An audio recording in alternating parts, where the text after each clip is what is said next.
അയോധ്യയിൽ രാമക്ഷേത്ര പ്രതിഷ്ഠാ ചടങ്ങിന് മുഹൂർത്തം അടുത്തുവരവെ ഭക്തിയുടെ പരകോടിയിലാണ് ക്ഷേത്രനഗരി. ഗർഭഗൃഹത്തിൽ സ്ഥാപിക്കുന്നതിന് മുൻപുള്ള വിഗ്രഹത്തിന്റെ പൂർണ്ണ ചിത്രം പുറത്തുവന്നു.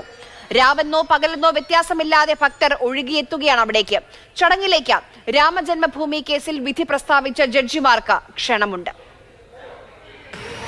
ദക്ഷിണേന്ത്യയിൽ നിന്നുൾപ്പെടെ ആയിരക്കണക്കിന് രാമഭക്തരാണ് ഇന്ന് രാംലല്ല വിഗ്രഹം കാണുന്നതിനായി അയോധ്യയിൽ എത്തിച്ചേർന്നത്. ഇന്നത്തെ ദിവസത്തിനൊരു പ്രത്യേകതയുണ്ട്. കാരണം ഈ വർഷങ്ങളായി അയോധ്യയിൽ ആരാധിച്ചു വരുന്ന രാംലല്ല വിഗ്രഹം അവിടെ നിന്ന് പുതിയ ക്ഷേത്രത്തിലേക്ക് മാറ്റുന്നതിന് മുമ്പ് അവസാനമായി പൊതുജനങ്ങൾക്ക് കാണാനുള്ള അവസരം ഇന്നുകൂടിയായിരുന്നു ഉണ്ടായിരുന്നത്. അതുകൊണ്ടാണ് രാജ്യത്തിൻ്റെ വിവിധ ഭാഗങ്ങളിൽ നിന്ന് ആയിരക്കണക്കിന് രാമഭക്തർ ഇന്ന് അയോധ്യയിലേക്ക് ഒഴുകി എത്തിയത്. നാളെ മുതൽ ഈ അയോധ്യയിലെ രാമക്ഷേത്രത്തിലേക്ക് പൊതുജനങ്ങൾക്ക് പ്രവേശനം ഉണ്ടായിരിക്കുന്നതല്ല.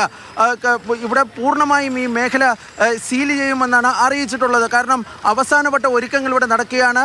മറ്റന്നാളോടുകൂടി ഈ പ്രദേശം പ്രധാനമന്ത്രിയുടെ സുരക്ഷാ ചുമതലയുള്ള SPGയുടെ ചുമതലകളിലേക്ക് മാറുകയാണ്. പഴയ രാംലല്ല വിഗ്രഹത്തെ പുതിയ ക്ഷേത്രത്തിലേക്ക് മാറ്റുന്നതും വലിയൊരു ചടങ്ങായി തന്നെ നടത്തുവാനാണ് തീരുമാനിച്ചിട്ടുള്ളത്. ഈ രണ്ട് വിഗ്രഹങ്ങളും പുതുതായി അവിടെ സ്ഥാപിച്ചിരിക്കുന്ന ഈ തിങ്കളാഴ്ച പ്രാണപ്രതിഷ്ഠ നടത്താൻ വേണ്ടി പോകുന്ന രാംലല്ല വിഗ്രഹവും അതുപോലെ തന്നെ പഴയ രാംലല്ല വിഗ്രഹത്തിനെയും ഒരുപോലെ തന്നെ ഈ പുതിയ ക്ഷേത്രത്തിൽ അതിൻ്റെ പൂജാതി കർമ്മങ്ങൾ നടക്കുമെന്നാണ് ഈ ട്രസ്റ്റ് വ്യക്തമാക്കുകയും ചെയ്തിട്ടുള്ളത്.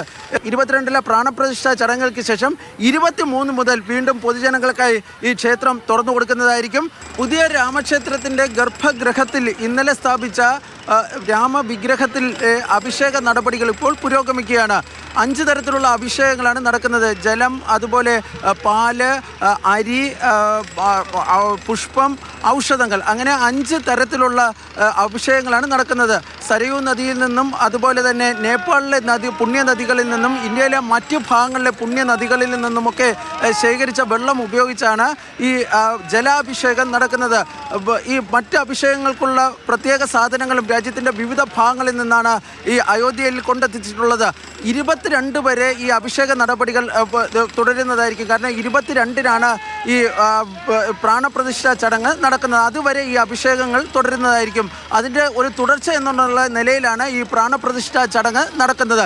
ഈ പ്രാണപ്രതിഷ്ഠ ചടങ്ങിന് മുന്നോടിയായുള്ള മറ്റ് ഈ പൂജാ അനുഷ്ഠാനങ്ങളാണ് ഇപ്പോൾ പുരോഗമിക്കുന്നത്. അതെല്ലാം മുറതെറ്റാതെ തന്നെ ഭംഗിയായി തന്നെ നടക്കുന്നുണ്ട് എന്നാണ് ക്ഷേത്രം ഭാരവാഹികൾ അറിയിച്ചിട്ടുള്ളത്.